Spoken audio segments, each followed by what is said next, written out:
감사합니다.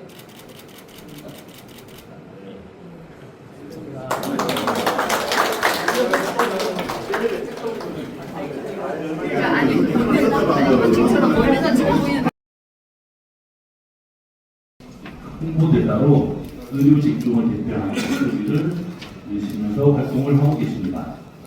지금부터 의료인의 대국민 홍보와 소통 방식이라는 제목으로 이신환 기자님의 강연을 청해 듣도록 하겠습니다. 큰 박수로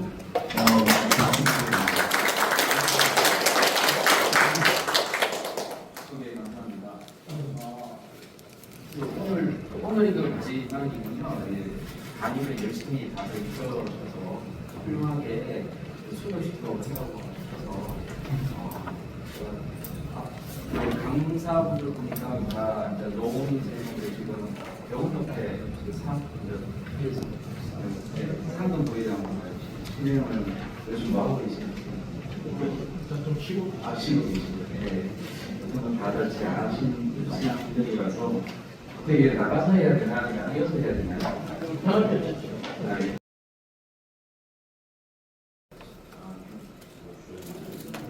그래서 목차입니다. 목차를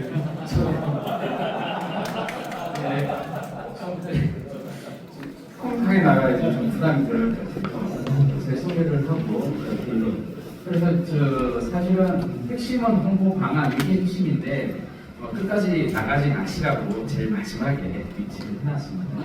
나머지는 사실은 뭐 요즘 트렌드 그런 거에 대해서 좀 얘기하고자 합니다. 그래도 뭐 내가 신문사 기자지만 제가 오히려 방송을 최근에 많이 했고 나는 몸신이라는 건강 프로에서 뭐 상임 고정 출연하면서 오히려 뭐 PD나 작가들의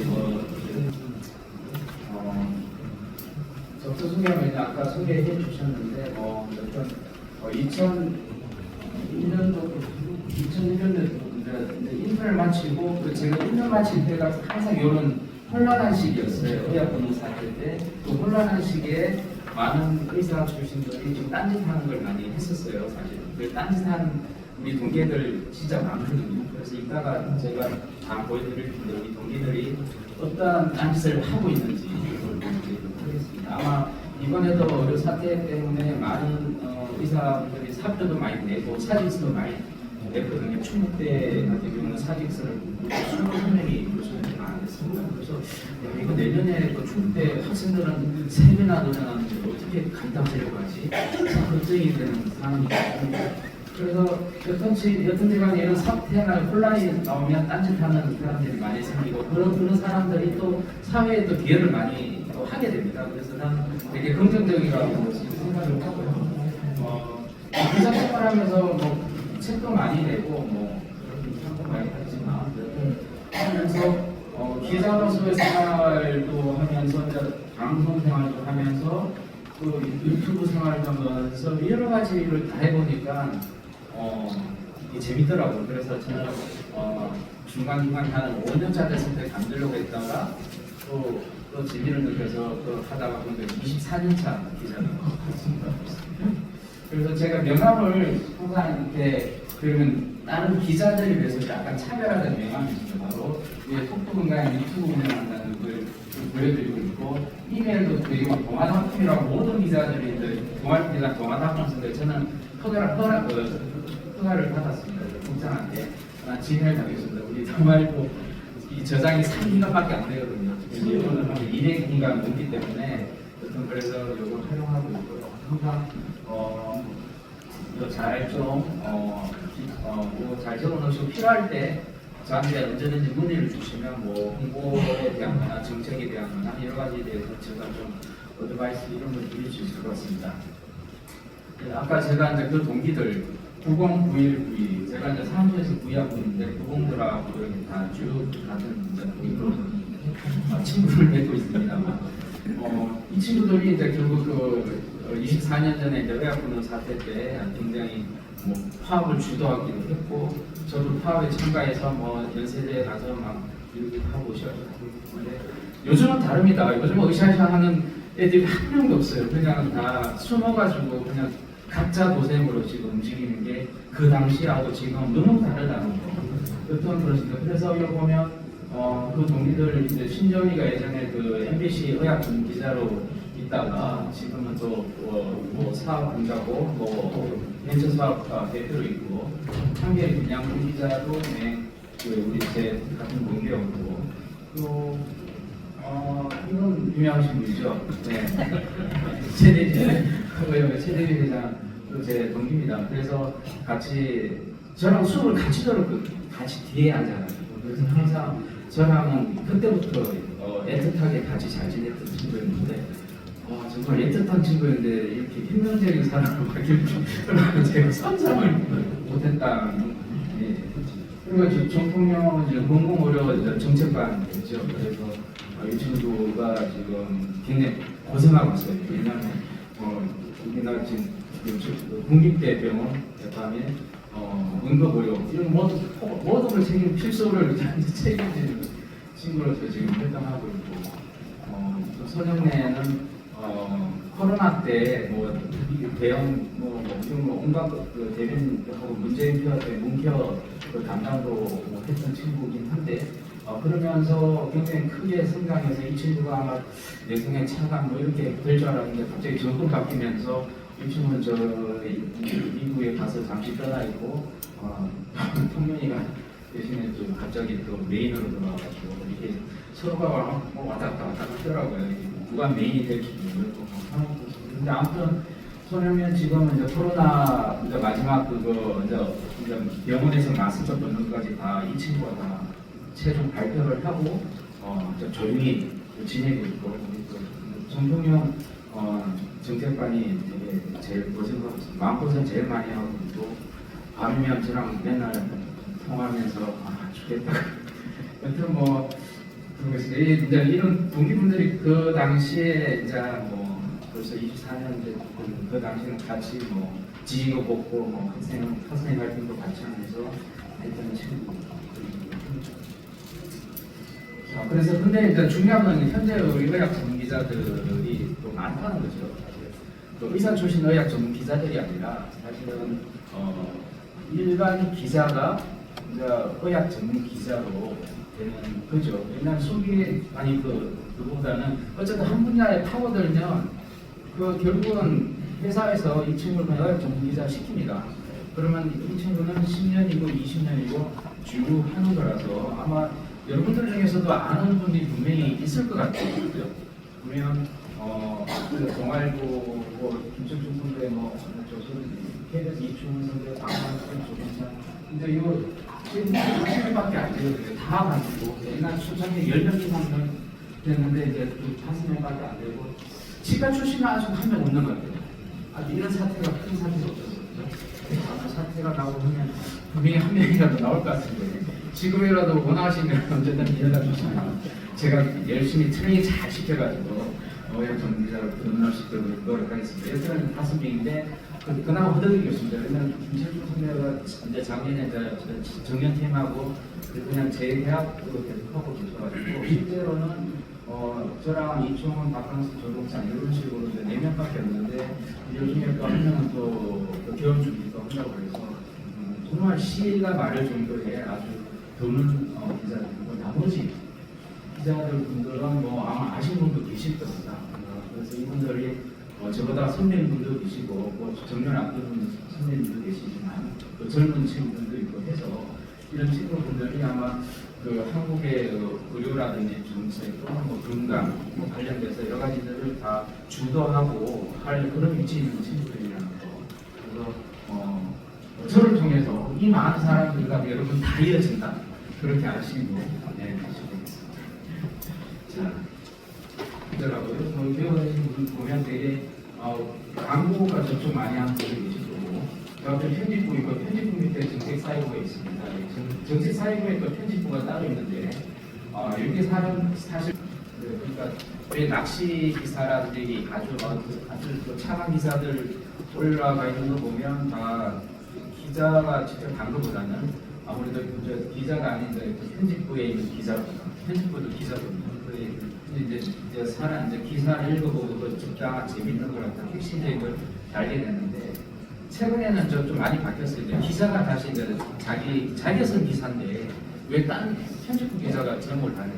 그러니까 그러다 욕 듣기도 하고 뭐 그러잖아요. 그래서 이런 것들을 좀 피하기 위해서 본인이 쓴 기사에 대해서 자기가 직접 다는 그런 트렌드를 최근에 좀 바뀌고 있어요. 그래서 그나마 조금 더 좀 팩트에 가깝긴 한데 대신에 팩트에 가까울수록 클릭이 좀 떨어지는 경향이 있습니다. 그게 좀 아쉽긴 하지만 어쨌든 뭐 이런 것도 있습니다. 그래서 저희가 요 유시부터 요 시간대가 제일 바쁘거든요. 그래서 그리고 오전에 또 시간도 좀 바쁘고 해서 그 나머지 시간에 진짜 이렇게 컨택을 하면 좀 자유롭게 항상 여기 근데 제일 바쁜 시간이 사실은 서울대 비대위, 뭐 수월아산 비대위, 연세대 비대위 같은 거 5시 넘어서 되게 많이 추더라고요. 그래서 되게 기자들이 제일 힘들어하거든요. 항상 이때 좀 주면 기자들이 좀 취재도 많이 하고 좀 깊이 있는 취재가 제일 중요하지 않습니까? 항상. 근데 이렇게 딱 옆에 딱 주면 어떨 때 9시에 주는 사람도 있어요. 그러면 밤에 누가 취재가 됩니까? 그래서 그 다음날 기사 나가면 왜 이딴 기사 쓰냐고 막 이렇게 의사분들이 굉장히 욕을 많이 하는데 아니 취재할 시간을 좀 준다는 게 제일 중요하거든요. 항상 아니 토요일 날 줘서 그냥 일요일 날 아주 그냥 아주 쉽게 취재할 수 있는 여유 있는 시간을 딱 주면 훨씬 더 좀 깊이 있는 시간을 가져갈 수 있어요. 그리고 우리 과거에나 되게 개인적으로 아는 기자들을 통해서 뭘 하고자 했던 경우가 제일 많았죠. 또 그때는 또 내가 얼마나 많은 취재원을 가지고 있느냐, 취재원은 또 얼마나 많은 기사를 확보하고 있느냐. 그래서 뭐 따로 공보이사도 있고 뭐 있고 다 그런 역할을 다 하는 거 아닙니까? 근데 다행히 의학과의 기자협회가 새로 만들어지면서 일간지 방송사 뭐 기자들이 다 여기에 소속될 수 있도록 만들었습니다. 그래서 지금 4명 정도 되는데 저희들이 이걸 만들고 나니까 훨씬 이제 협회하고 협회로 같이 이제 일을 하게 되니까 훨씬 더 좀 그쪽 상대방도 마음이 편하고 우리도 저쪽에서 더 많은 일을 할 수 있다는 거 그런 것 때문에 의학과의 기자협회를 만들었고 지금 저는 여기서 부회장으로 활동하고 있거든요. 이게 코로나 때 아마 저희들이 반성했죠. 온갖 잘못된 정보들이 막 나가는데 정작으로 우리가 건강의학 담당하는 기자들이 너무 활동이 미약했다. 왜 우리가 그렇게 할 수밖에 없었는지에 대한 더 깊이 있는 반성 그리고 그걸 좀 우리가 통합적으로 뭔가 좀 같이 해 나가면 뭔가 좀 이룰 수 있는 게 많겠다. 그래가지고 그런 반성으로 해서 만든 거였는데 이걸 통해서 많은 그 심포지엄들을 최근에 이제 조금 같이 좋은 심포지엄을 열었습니다. 그래서 뭐 사실 기자라는 직업이 좀 삶의 질이 좀 떨어지긴 해요. 그래서 의사 출신 기자들이 들어갔다가 바꾸고 들어갔다가 바꾸고 그게 강했던 것 같은데 가장 힘든 게 그런 것 같아요. 이게 사회면 기사가 나는데 사실 어제 같은 경우 막그 강남에 어떤 차량이 질주해가지고 서울시에서 막 몇 사람 치료를 하면서 굉장히 사고가 생기다. 그러면 의학 기자 무슨 상관이야? 마음 놓고 있는데 전화가 병원에 다 입원했다더라. 어느 병원 가봐. 아무튼 그 상태를 알아봐달라. 그럼 병원 얘기래. 병원을 취재해야 되고 그런 것처럼 항상 이런 삶이 생길 때마다 굉장히 힘들었다. 그래서 뭐 신종플루부터 해가지고 메르스 코로나는 무려 3년 동안 끌었죠. 그러니까 이게 이게 다 사회면 기사이기도 하고 그래서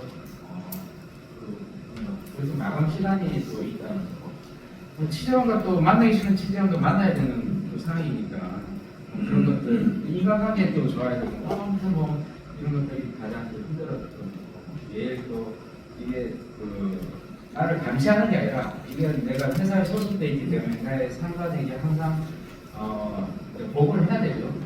오늘 누구를 만났고 오늘 내가 이게 치과 의료 정책 전문가 과정에 제가 뭐 강의를 하고 있는데 이런 것도 다 보고를 해야 되고 이런 것도 있어요. 이까지 또 뭐 참만 한데 이제 결국 그 다음날 타지에서 나온 기사들, 조선일보, 중앙일보에 제목이 떡하니 단독 기사를 해가지고 뭐 누가 간두고 누가 뭐 이런 어떤 내용들이 크게 보도되면 아 우리는 이게 또 굉장히 스트레스인 것 같고 그다음에 같은 기사라도 뭔가 좀 차별화해서 뭔가 좀 깊이 있는 기사를 다루는 것 이런 것들이 또 고민입니다. 그러다 보니 항상 가깝게 지내지도 못하고 또 멀리 또 있지도 못하고 이런 좀 그런 관계가 유지하는 게 제일 마음 편안한 것 같아요.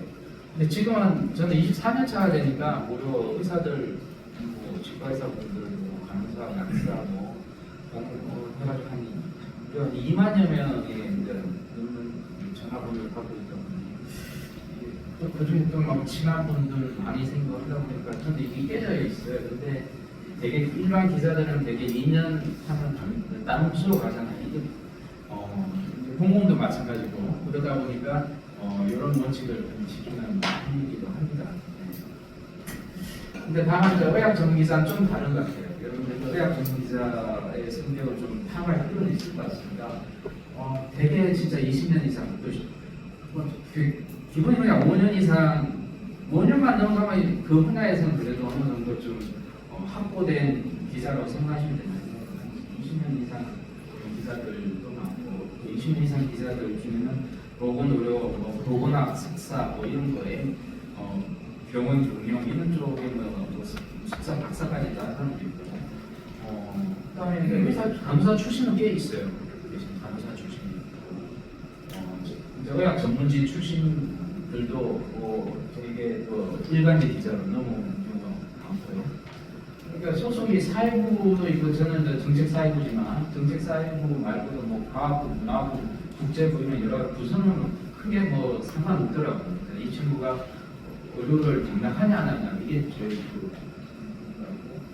이게 중요한 것 같아요. 건강 담당 기자는 매주 고정면이 있습니다. 그래서 그 고정면 저도 고정면이 많아가지고 사회부 기자는 그냥 사회면 채웠는데 오늘 기사 안 써도 되고 그 다음날도 안 써도 이런 그런 게 있죠. 우리는 고정면 무조건 외워야 되거든요. 그러니까 외워야 되는데 그 외우는 아이템에 고갈되면 좀 골치 아프잖아요. 그래서 그 고갈되지 않도록 현장도 많이 사람들 많이 만나서 얘기를 듣다 보면 벌써 아이디어를 많이 얻게 되면서 그걸 바로 기사할 수 있다는 게 큰 장점입니다.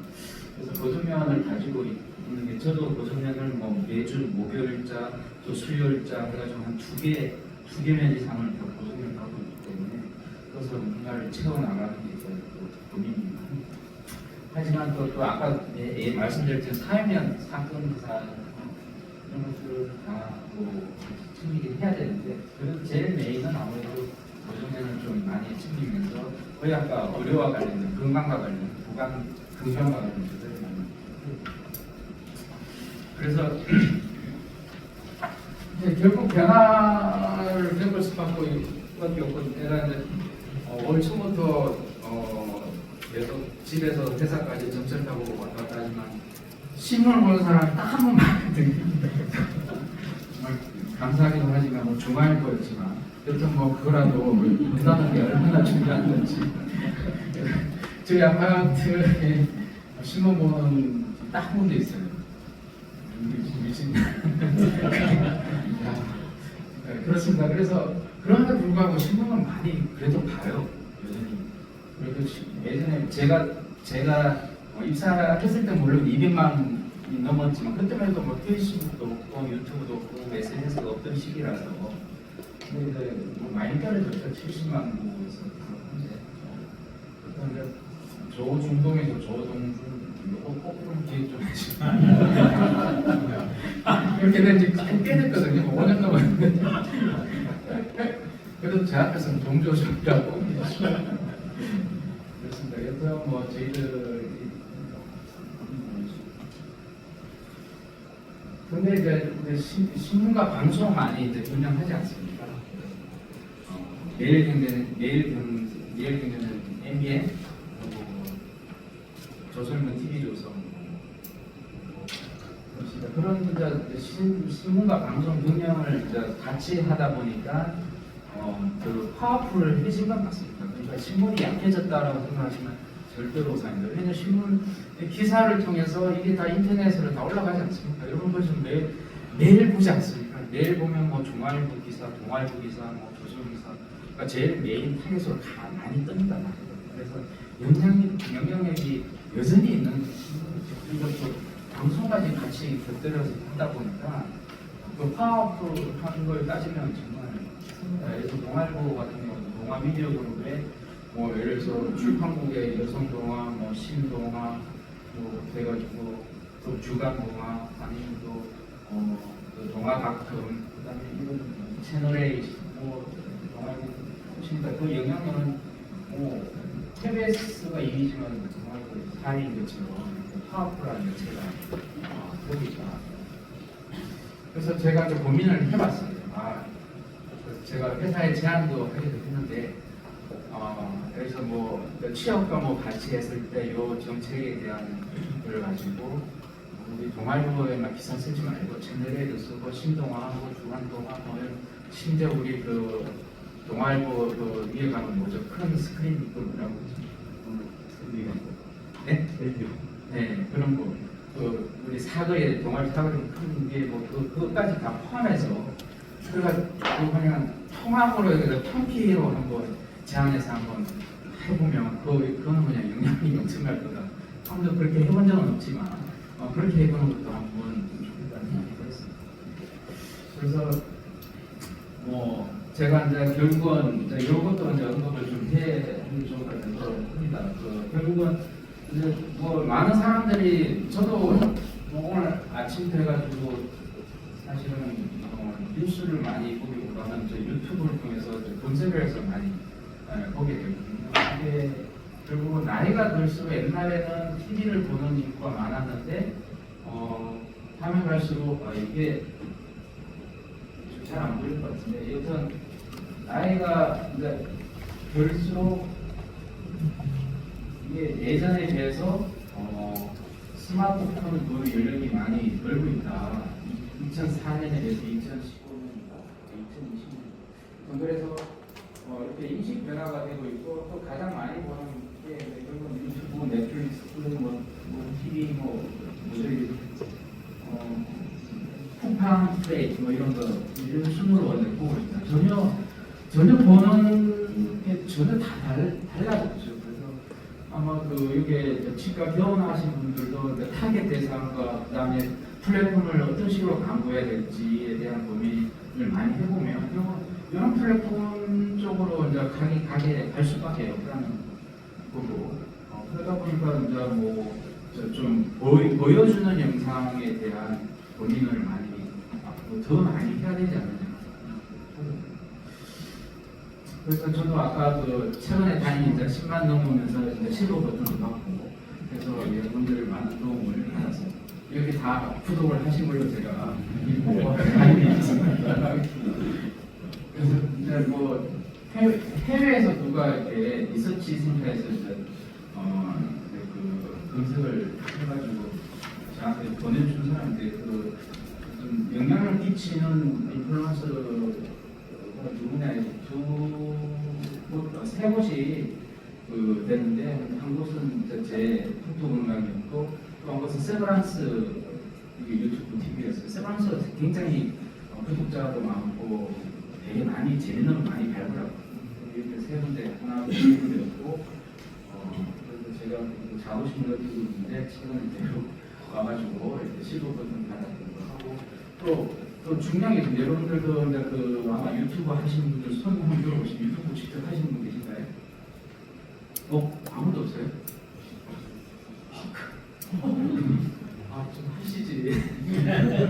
여튼 그런데 유튜브를 하면서 유튜브가 워낙 이제 많은 여기저기 비슷한 일도 많고 너무 과도한 거, 과잉 광고 이런 것들이 너무 많다 보니까 유튜브에서 약간 승인을 하는 쪽으로 가고 있어요. 그래서 저는 승인을 하는 신청을 해가지고 최근에 이렇게 대한민국 면허를 소지한 오픈신문과 채널이라는 승인을 받았거든요. 그래서 아마 이게 앞으로 이게 중요한 거거든요. 그래서 이게 이 영상은 좀 신뢰도가 있는 영상이라고 유튜브가 그걸 승인을 해줍니다. 그러니까 아마 일반인들도 이런 거를 보고 아마 그런 걸 앞으로 좀 하지 않을까 싶습니다. 그러니까 여러분들 많이 유튜브를 하게 되면 이거 승인 절차가 있어요. 그러니까 그걸 반드시 신청해가지고 받아서 이런 게 딱 노출될 수 있도록 해주시고.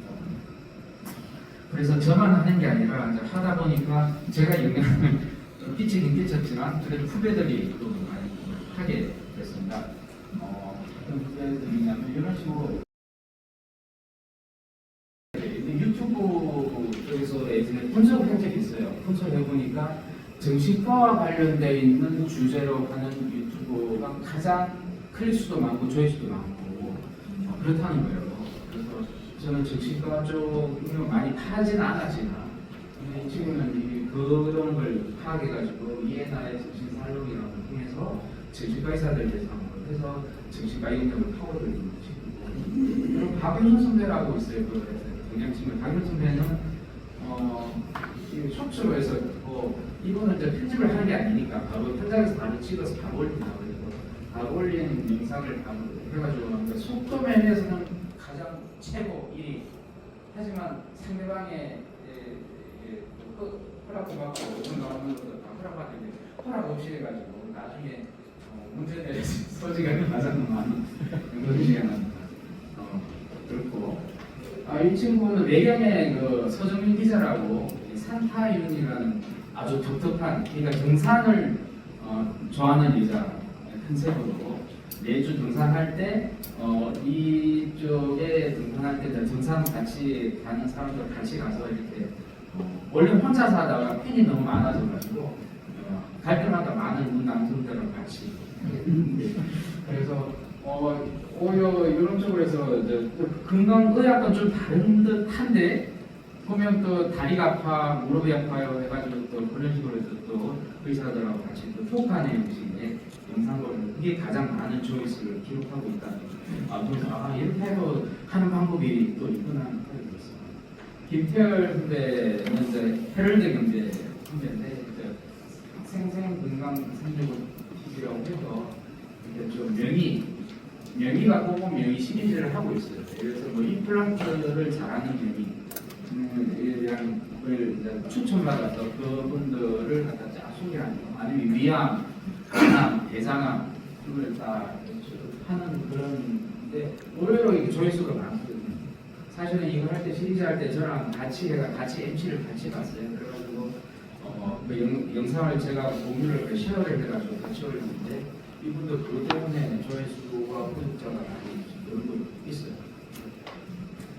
아무튼 그렇게 선한 영향력을 끼치면 이렇게 많은 또 기자들이 같이 하면서 이 분야가 또 커지고 활성화되고 그러면 나 혼자 하던 것보다는 여러 사람 같이 할 때 나중에 그 같은 주제를 가지고 영상을 찍더라도 서로 다르게 이 각도로 영상을 찍어서 나온 결과들은 다 이렇게 확 퍼지니까 이런 또 좋은 영향을 끼칠 수 있다는 생각이 됐습니다. 치과 의사분들 중에서도 굉장히 저희 구독자 많은 분 계시던데 착한 치과 그 되게 유명한 분 계시던데 임플란트 절대로 하지 마. 시인이 뭐 절대로 뽑거나 뭐 이렇게 뭐 떼우는 이런 거 함부로 하지 말라고 그런 분들 아무튼 되게 유명한 분 제가 누군지 잘 모르지만 그런 분들 재밌게 하더라고요. 근데 어떤 그 치과의사 분들 중에서 좀 영향력 있는 분들을 좀 어떻게 다 한 번은 취업이나 정책 의원에서 많이 모아서 그분들하고 네트워킹을 만들어서 뭐 다른 거는 뭔가 좀 캠페인이나 뭔가 할 때 좀 같이 협조를 구하고 한다면 좀 어차피 뭐 우리 치과의사 분들이니까 충분히 좀 도와주셨고 저도 충분히 그럴 의향이 있거든요. 그래서 이제 결국은 뭐 유튜브만 있는 게 아니잖아요. 쇼츠를 여러분 지금도 당장 찍을 수 있어요. 사실 쇼츠를 통해서 오히려 그 영향력을 행사하는 게 더 커졌거든요. 그래서 저는 요즘 무조건 쇼츠를 많이 우선적으로 합니다. 쇼츠는 바로 찍어가지고 상대방이 물론 이제 얘기는 해야 되죠. 허락을 받아서 찍고 나서 그걸 찍은 영상을 바로 이제 간단하게 뭐 이렇게 자막 간단하게 그래서 시청자들이 그래서 나이가 들수록 아니 나이가 드는 게 아니라 특히 젊을수록 이제 짧고 간결한 영상 그다음에 그 핵심 위주의 군더더기가 영상을 선호하거든요. 그래서 그걸 클릭해서 계속 보는 거예요. 근데 아마 뭐 임플란트가 됐든 아까 뭐 치료의 뭐가 됐든 뭐 이런 것들 중에서 간단하게 할 수 있는 게 분명히 있을 거라고 생각합니다. 실제로 제가 의학 할머니하고 PLS라는 쉬운 의학 용어 설명하는 그런 캠페인을 하고 있어요. 근데 뭐 비말, 뭐 간염, 뭐 이런 말들이 사실은 좀 어렵잖아요. 의사 환자, 의사한테 환자가 됐냐? 이게 아니고 뭐 유사한 그런 그 코로나 때 뭐 이런 용어들이 와닿지가 않은데 그걸 어떻게 좀 쉽게 설명하면서 그 훨씬 갖다가 지금 처음으로 이제 쇼츠를 통해서 한번 좀 캠페인을 돌리고자 의학 활동가 최근에 4개를 찍었거든요. 그걸 계속 올리고 있습니다. 그래서 그런 것들 통해서 역시 쇼츠가 결국은 긴 영상보다는 좀 훨씬 더 임팩트가 있다는 것을 피부로 갖고 있고 결국은 모든 쪽에 쉽게 전달할 수 있고 최근에 또 제일 중요한 게 바로 이제 스마트용 앱이라고 편집 앱이 있는데 그 편집 앱 두 가지가 캡컷하고 비타 앱이 정말 AI를 이용한 자막으로 대신 익혀주고 필요할 때 내가 아주 어려운 보기 좋은 그런 플랫폼을 바로 쓸 수가 있거든요. 그래가지고 원하면 그냥 바로 그냥 몇 분 내에 바로 그냥 올릴 수 있게 이런 것들이 다 만든 거예요. 실제로 현장에서 다 현장 분위기 나지 않습니까? 다 그냥 학교에서 직접 찍은 거고, 뭐 부스에서 찍은 거고, 뭐 길 가다가 찍은 거고, 그걸 다 쇼츠로 했어요. 저희도 뭐 이렇게 막 많이 나옵니다. 그래서 이런 것들이 좀 영향을 끼치긴 합니다. 그래서 쇼츠가 종류가 많죠. 릴스하고 틱톡이 있고 그런 거지 않습니까? 릴스는 인스타그램에서 하는 쇼츠인데 90초나 90초 이상의 기준에 따라서 90초 이상은 틱톡에서 많이 하고 90초 미만은 릴스에서 많이 하고 그다음에 그러다 보니 유튜브 쇼츠가 유튜브도 쇼츠를 만들어가지고 그리고 경쟁하는 겁니다. 유튜브 쇼츠는 1분짜리 1분 미만 이게 60초 미만이고 근데 저희들은 좋죠. 여러 가지 플랫폼이 있으니까 하나 만들면 틱톡에도 올리고 그다음에 릴스에도 올리고 또 유튜브 쇼츠에도 올리고 뭐 세 군데 동시다발로 올리니까 또 그거 중에 또 비교를 할 수 있지만 다 조회수가 다 잘 나오니까 훨씬 더 파급 효과가 있다는 걸 알고 있어요.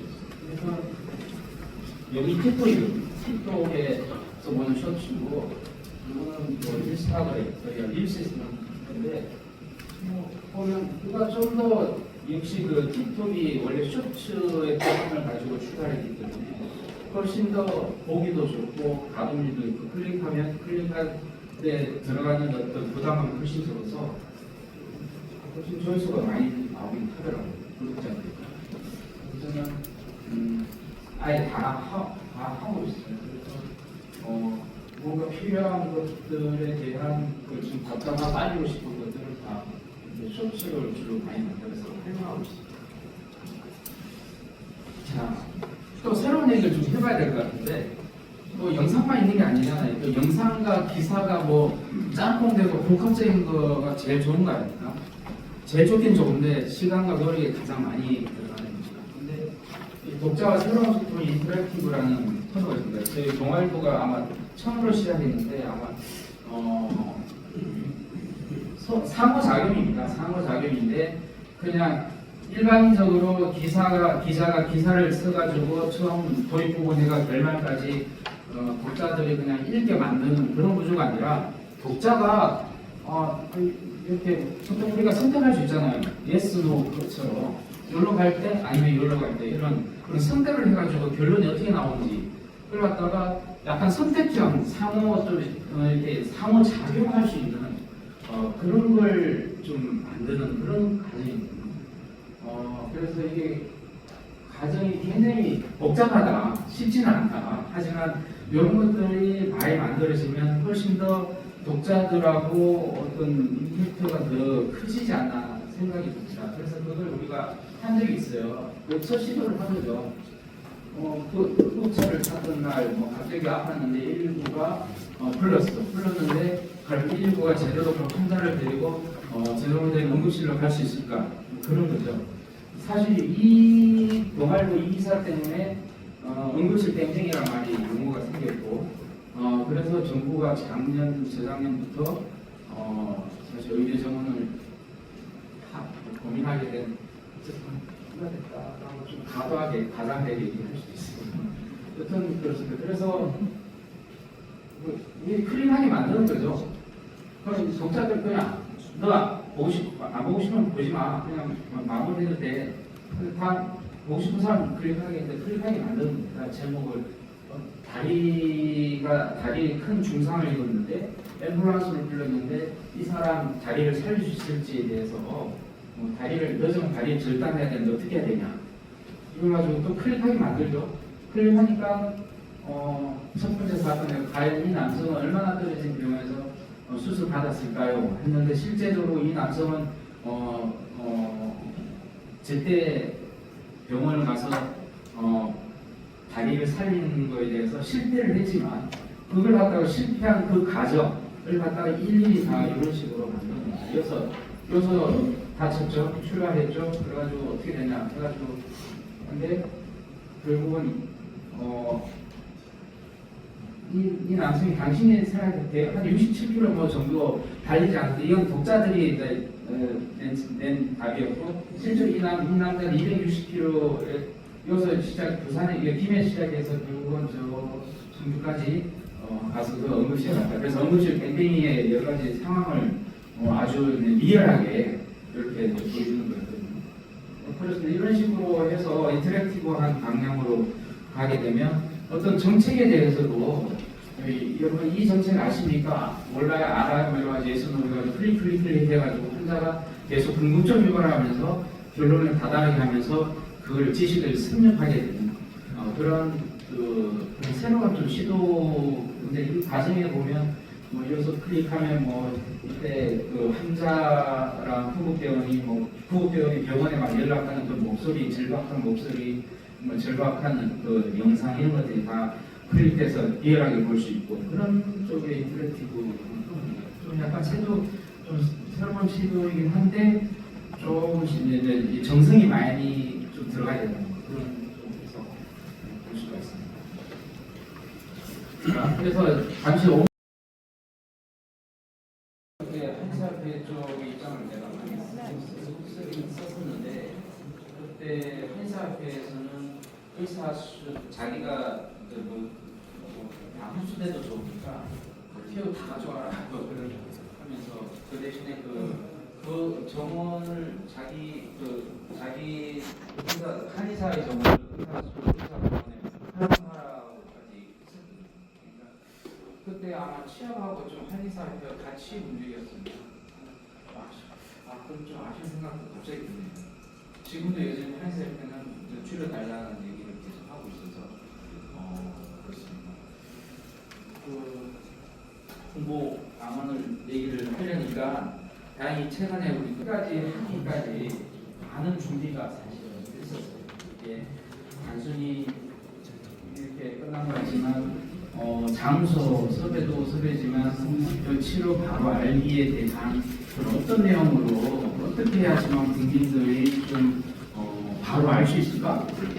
요즘 덤핑 치과가 굉장히 문제가 된다는데 그러면 국민들은 덤핑 치과라는 개념을 바로 알까? 그리고 국민들은 그러면 치과를 선택하는데 지금 선택의 기준은 뭘까? 또 국민들은 임플란트의 비용을 얼마 정도 생각할까? 각종 국민들 입장에서 국민들 시각에서 궁금한 분들 많지 않습니까? 그럼 국민들은 어떠한 생각을 갖고 어떻게 의사들을 치과에서 바라보고 있는지 이런 것들에 대한 바로 알기가 바로 이래서 시작한 겁니다. 이거는 이제 치과 의사의 시각도 아니고 기자의 시각도 아니고 국민들의 시각을 통해서 좀 알고자 했던 작업이었습니다. 그러다 보니까 사전 미팅이 분명히 필요했고 각자 그러면 이제 기자도 그렇죠. 기자도 나도 준비를 했지만 너는 누굴 접촉하고 뭘 해야 되고 이런 것들 역할 분담이 있었고 이 단톡방을 통해서 이제 결국 각자 했던 갖다 그 진행 상황을 갖다가 계속 여기 단톡방을 통해서 15명의 단톡방이 심포지엄 준비 단톡방에서 계속 얘기를 해왔던 거죠. 그러니까 어쨌든 시작은 뭐 회장과 회장 하자라고 했지만 그 하자라고 한 것을 바로 되는 게 아니죠. 여러 가지 이런 것들이 필요했던 거고. 그럼 이제 이런 결국은 포스트에 보면 제가 그때 사회를 봤지만 이게 쭉 보면 뭐 이제 이게 토론자부터 발표자, 주제 발표자부터 이런 것들을 과연 어떤 순서로 뭘 주제로 어떻게 하게 깔끔하고 자연스러운지 이런 것들을 다 고민을 하는 거죠. 하다 보니 이제 우리 이게 이제 아무튼 기자도 많이 이양이 대표적인 하나를 냈지만 그 속에 상당히 많은 얘기가 다 들어가 있습니다. 홍보 수단을 위해서 그럼 이런 뭘 준비해야 되냐는 거죠. 보도 자료가 필요합니다. 그다음에 기자들 연락처럼 이메일 확보가 중요하죠. 그래서 사실 예전에는 이게 제일 중요한 거예요. 연락처나 알고 있으면 다 되는 거고 어떤 자료는 사진으로 홍보할 수도 있고 어떤 것은 이제 내용으로 홍보할 수 있는데 사진으로 홍보할 수 있는 것은 사진보다 차라리 연락하는 게 더 파급 효과가 더 큽니다. 눈에 보이는 그런 시각이 좋은 것들에 대한 내용을 행사해야 되죠. 아까 인터뷰, 기자회견, 토론회 특이나 기고 클럽, 기고도 사실 좋긴 좋은데 기고의 단점은 뭐냐면 그 사람들의 얘기인 거예요. 그러니까 그 회장이 이제 무슨 학회 회장이 또 회장이 얘기를 한다는 건 그냥 회장님이 이제 그 기고에 어디 메이저 신문에 어디 나왔다 그걸로 만족하는 거지 이펙트가 좀 있냐 하는 것에 대해서는 좀 고민해봐야 됩니다. 그래도 그러한 불구하고 이런 걸 기고를 통해서 뭔가 알고자 하는 걸 알 수 있는 방법이 분명히 있습니다. 그다음에 사실 제일 임팩트되는 건 기획이죠. 임팩트는 기획 시리즈가 임플란트가 뭔지, 임플란트에 대한 국민들 인식은 어떻게 됐는지, 그 임플란트의 가장 큰 문제가 뭔지, 임플란트의 어떤 해결책이 앞으로는 어떻게 해결해야 될지 이런 것들을 시리즈로 이렇게 쭉쭉쭉 나가서 하면 그게 가장 임팩트가 있습니다. 그리고 당연히 아까 SNS 활용 아까 얘기 많이 했죠. 이런 걸 통해서 오려하면 이제 글보다는 아무래도 보여주는 영상을 통해서 실제로 좀 보여주는 게 가장 이펙트가 있다는 거죠. 일단 아까 말한 인터랙티브라는 아주 새로운 영역에서 다시 하는 그런 것들이 있습니다. 그래서 이걸 아까도 제가 그 기자의 생활 아까 간단히 얘기하면서 한 게 있는데 내일 나가서 한다면 오전에 보내달라. 전날 오전에. 그래야지 기자들이 뭔가 충분히 취재하고 할 수 있는 시간적 여유가 분명히 있다는 거고 아무래도 월요일 기사 건수가 적기 때문에 차라리 토요일이나 일요일 날 좀 배포를 해주는 게 좀 유리한 게 전략적이다.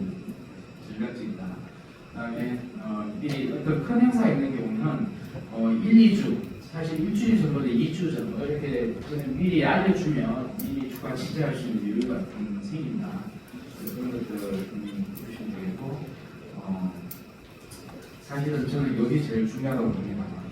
보도자료의 담당세 강사에서 형성하는 거 그거 정말 챙겨준 거거든요. 어떻게 보면 기사를 쓰고 하는 힘이 있는데 감사라는 이메일 통해서 피드백을 주면 그래도 그나마 좀 기자 입장에서도 상당히 좀 뭔가 했다는 거죠. 저희들은 사실은 이메일 통해서 수많은 걸 받아요. 식약처 보도자료 두 건, 식약처 뭐 이렇게 하는데 사실 이게 눈길 갑니까? 눈길 하나 안 가요. 근데는 서울대병도 약간 좀 눈길이 잘 가요. 이런저런 건강으로 무슨 검토 안내 근데 갑자기 치매 대립 국내 첫 생산 요건 또 이런저런 단위가 클릭해서 클릭하게 되는 거거든요. 근데 이제 을지대병원 특정 병원을 제가 얘기했었는데 보면 좀 다르지 않거든요. 주제가 특별한 현상 노래하게 빈혈이라고요. 수분관 좀 건강 날씨와 관계된 이런 식으로 뭔가 좀 구체적인 걸 갖다 주제 아예 그 이메일의 주제를 딱 정해주잖아요. 그러니까 얼마나 이게 클릭하기가 좋습니까? 이렇게 한 이거보다는 이거보다 훨씬 더 정성이 들어가 있다는 거죠. 그래서 이런 또 보도 자료의 처음은 이거거든요. 우리가 병원 가서 주차 이제 제 그 병원의 평가에 제일 중요한 게 주차가 쉽냐 안 쉽냐 이게 제일 중요한 겁니까? 그래서 이제 그게 그 병원의 평가가 갈리거든요. 저희들은 이 메일에서 오는 이거 제목으로 평가를 해버리니까. 그래서 사실은 뭐 같은 얼굴인데 뭐 좀 이렇게 좀 보내주시면 아주 간략하고 뭐 이렇게 눈길도 가고 클릭도 하지 않는 이런 식으로 좀 개념을 좀 설명해 주면 좋겠다라는 거죠. 그래서 아까 그 이제 보도 자료 형식도 있지만 아까 뭐 인터뷰 형식 이게 이런 식으로 좀 하면 이것도 사실 임팩트가 있어요. 이런 식으로 크게 나간 이종철 원장님이 삼성 서울병원 전 병원장이었는데 그다음에 저 지방에 또 보건소장으로 가셨다가 또 최근에 이제 강남구 보건소장으로 또 오셨죠. 그래가지고 민간병원과 공공의료기관 창원 보건소장 가시다가 서울의 강남구 보건소장인데 이제 민간 섹터와 공공 섹터를 같이 이제 처음에 한 사람으로서 의료 상태에 대해서 어떻게 생각하냐 그래가지고 이번에 또 말씀 결국은 이분은 결국 우리나라는 이제 공공보험의 이제 역할이 강이 아니냐. 그래서 이제 민간보험이 이제 어쩔 수 없이 도입돼야 되는 그런 시점이 온 것 같다라고 얘기를 하셨어요. 저도 그 삼성보험, 삼성생명보험, 이제 사보험으로 들어오나 그래서 이런 칼럼도 있는데 칼럼이 이렇게 이제 본인이 이제 직접 이렇게 심각한 거 보면 칼럼도 재밌게 쓰면 사실 많이 보거든요. 심해 알츠하이머병 서로 다르다는 거 얘기를 아예 얘기한 것도 있고 아니면 기자가 직접 이렇게 날카롭게 쓰는 경우도 있어요. 이렇게 날카롭진 않은데 사실 제가 생각해서 제가 진짜 이런 사태의 이런 메디컬 현장의 칼럼이나 이런 통해서 엄청나게 많은 걸 기사를 썼거든요. 그래서 그 내용 보면 정답이 다 있긴 있더라고요. 제가 쓴 걸 다시 한번 주시더라고요. 그래서 좀 안타깝다는 생각이 듭니다. 그것도 있고 이제 아까 말씀하신 토론회를 통해서 그래서 전략적으로 이 토론회는 사실은 국회의원의 국회회관에서 한 토론회 이건 정말 정책적인 바로 직관적인 바로 전달되는 그런 역할을 하는 거고 우리가 아까 임플란트는 아까 결국 국민들을 대상으로 국민들을 바로 일깨워야 되는 거예요. 약간 타겟 대상이 다르다고. 이건 국민들이 나는 정책적으로 뭔가 지원을 해줘야 되는 게 많기 때문에 그렇게 해서 하는 거고. 의학과 기자학회 가끔 심포지엄을 통해서 이렇게 해서 좀 예전과는 다르게 우리가 기자들하고의 어떤 벽이 있었다면 그 벽을 허물고 협회랑을 만들어서 좀 쉽게 이렇게 좀 할 수 있고 그리고 돈도 적게 들고 비용도 당연히 여러 가지 세이브 되면서 한 효과를 막 이런 것들을 좀 활용해 주시는 것도 한 방법이다. 그 다음에 이건 아까 말씀드린 대로 이런 것들 좀 유튜브 통해서 여러 가지 할 수 있는 방안들이 좀 많이 있습니다. 물론 또 이건 비밀인데 이건 찍으시면 안 돼요. 이거는 이제 협찬으로 하는 건데 아마 여러분들 아마 얘기 들어볼 수도 있어요. 그러니까 신문사들도 뭐 그런 거 있죠. 그래가지고 좀 이렇게 좀 희한한 병원들은 아마 이런 거를 많이 하죠. 과거에 뭐 유기치과부터 많이 공부 많이 했어요. 그래서 저희들 신문사 많이 살려줬어요. 아무튼 기사를 많이 주고 얼마나 기사를 많이 쓰겠습니까? 그 신문사를 욕하지 마시고 협찬을 많이 해주셨습니다. 2005년부터 제가 서울시 취업하고 굉장히 가까웠고 그러면서 술도 많이 마셨지만 기사도 많이 썼던 시기입니다. 그래서 처음에 이제 뭐 이런 각종 재밌는 주제들을 가지고 많이 2005년도부터였고요. 그다음에 또 2007년도도 이런 또 어쨌든 요거 다 6, 7월달이에요. 왜냐하면 뭐죠? 무슨 치아의 날, 네, 입구제 해가지고 네. 그래서 이 몸이 좀 나빠지면 각종 질환을 다 생긴다는 것도 그때부터 계속 공부를 해왔고 또 2008년 이후로는 또 이간이 심하면 사학분담 이거 아마 취업하고 같이 뭐 그런 주제를 가지고 계속 해왔던 거예요. 또 2009년도에는 이제 다른 주제를 하겠다 해가지고 뭐 치과 무료 봉사 뭐 이런 쪽으로도 접근을 또 했던 시기도 있었어요. 그리고 이것도 뭐죠? 내가 다 써줬었고. 근데 2016년도 갑자기 임플란트가 갑자기 많이 기사가 나오기 시작합니다. 그래서 임플란트 건강법에 대해서 2010년 5월달부터 썼고, 근데 2011년도도 막 똑같은 또 이제 주제가 임플란트로 계속 바뀌었어요. 왜냐하면 그때 임플란트가 엄청 많이 하는 시점이었던 거였고, 임플란트 맹신하지 말라고. 이분은 또 뭐죠? 정로부인 한 치과 의사인데 이종호 선생님입니다. 네, 그래서 썼고, 그리고 2011년 10월 그때 정말 저도 죽는 줄 알았습니다. 이진학 기자 메디톡톡이란 코너를 통해서 취업하고 유리치과 대표를 만나겠어요. 만나서 대체 뭐가 문제냐. 치과 유리치과 김종 대표분 만나는 그 당시 그 김종식 쌤 지금 뭐 하는지 모르겠어요. 이런 사람이 처음에 되게 부담스러워하셨어요. 만나는 걸. 이 사람은 직접 만나는 거 싫다고.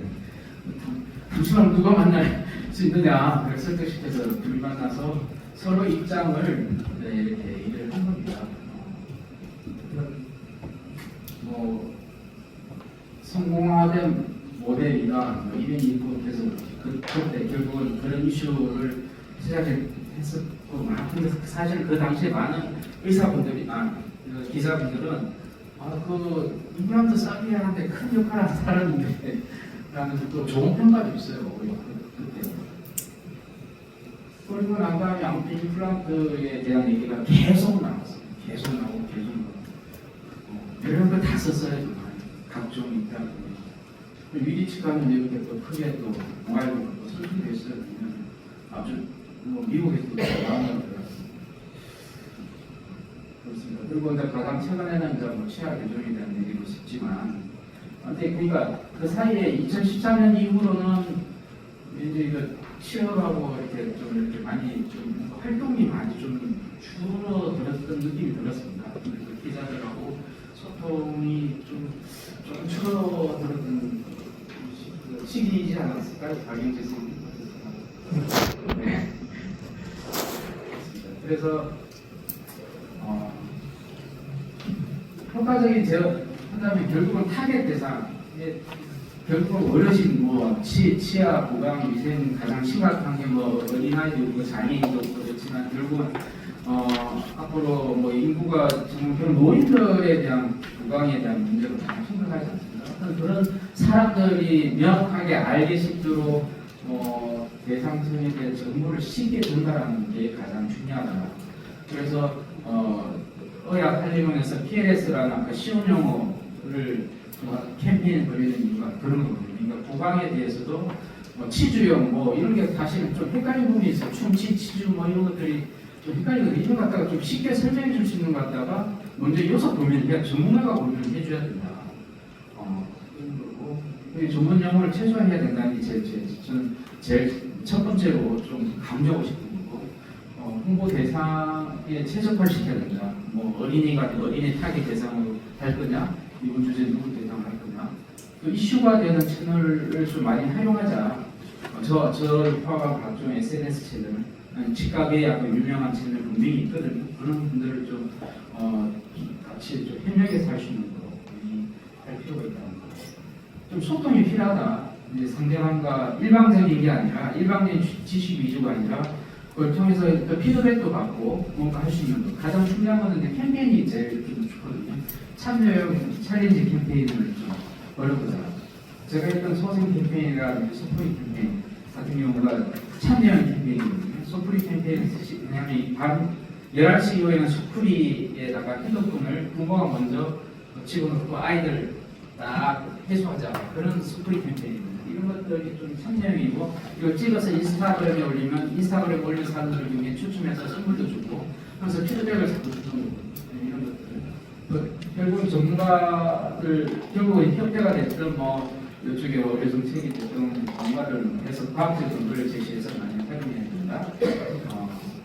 혼자서 하지 말고 다 같이 하자. 협회가 됐든 뭐 이렇게 같이 하자. 그리고 트렌드에 민감해. 이게 사실 핵심이 공부에 가장 핵심은 트렌드입니다.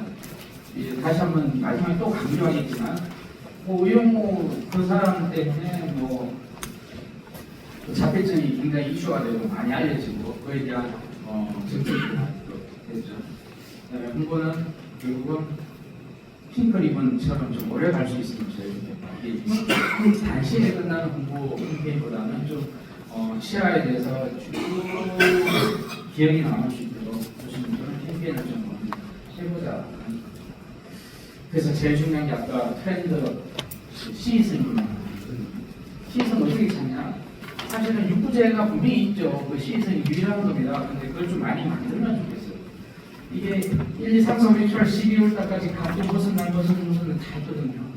치아에 가면 몇 개 없어요. 보니까 다 뭐 췌장암이나 무슨 질환과 관련된 여러 가지 그런 의료적인 그런 것들이 많아요. 그래서 치과 관련된 것은 알아서 많이 좀 개발을 하시면 이것이 아닐까 싶습니다. 뭐 이런 사실이에요. 감사합니다.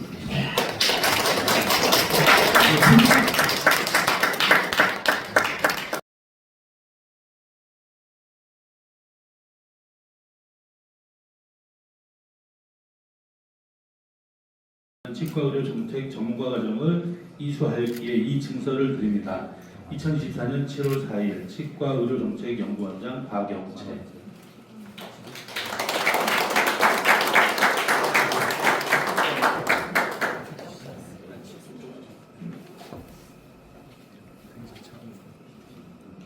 찍겠습니다.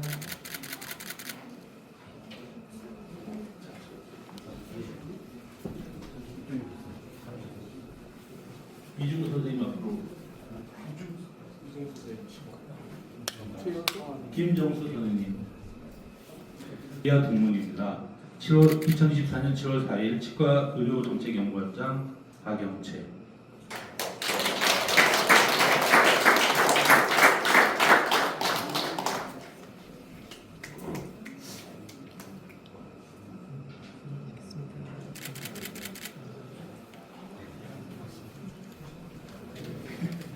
잠시 대표로 두 분께 소감 한 말씀 좀 들어보겠습니다.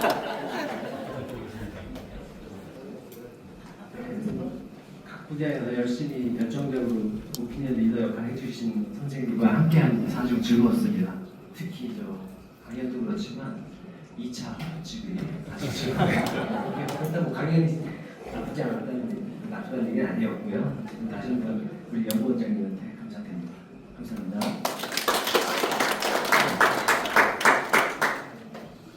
아무래도 의료로부터 좀 소외된 인프라도 소외되고 아니면 좀 지식적으로 소외되신 분들이 조금 있는 걸 확인했습니다. 그래서 대한민국이 아무래도 선진국에 나아가는 과정에 있어서 의료 정책에 관심을 가진 사람이 그래도 한 명은 있어야 된다고 생각을 했는데 그런 생각만 하다가 이런 자리가 있다는 걸 알고 여기 참석하게 되었습니다.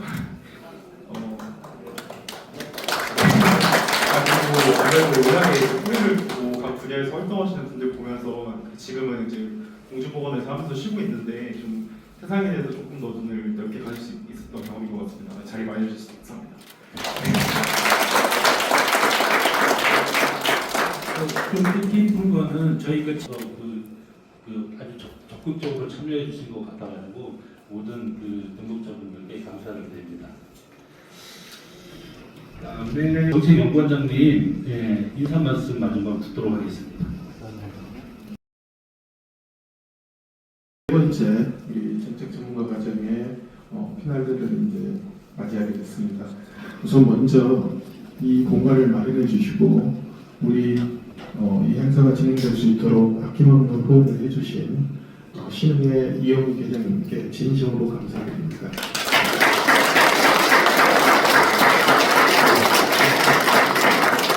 저희가 이용희 회장님에게 감사하는 마음을 전달할 시간을 잠깐 제가 인사 말씀 끝나고 먼저 갖도록 하겠습니다.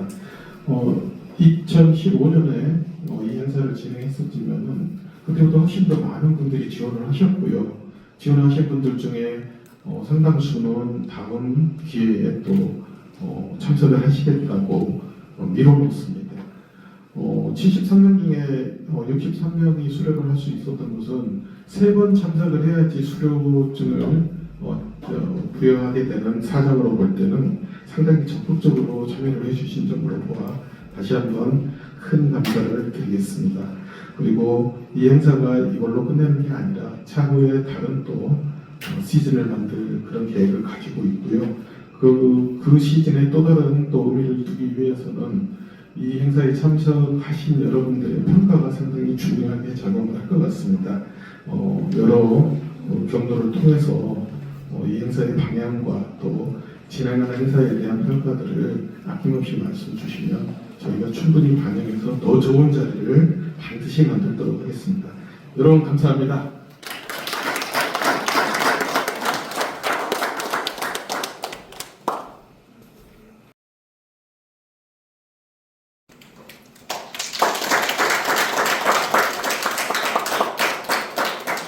카페 귀하는 평소 치과계 발전을 위해 헌신적으로 노력되었으며 특히 치과계의 정책 전문가 양성 및 전문 인력 간의 교류 증진에 깊은 관심을 갖고 물신양면으로 협조하여 주신 바 감사의 뜻을 이 패에 담아드립니다. 2024년 7월 4일 대한치과협회 치과의료정책연구원 원장 박영채.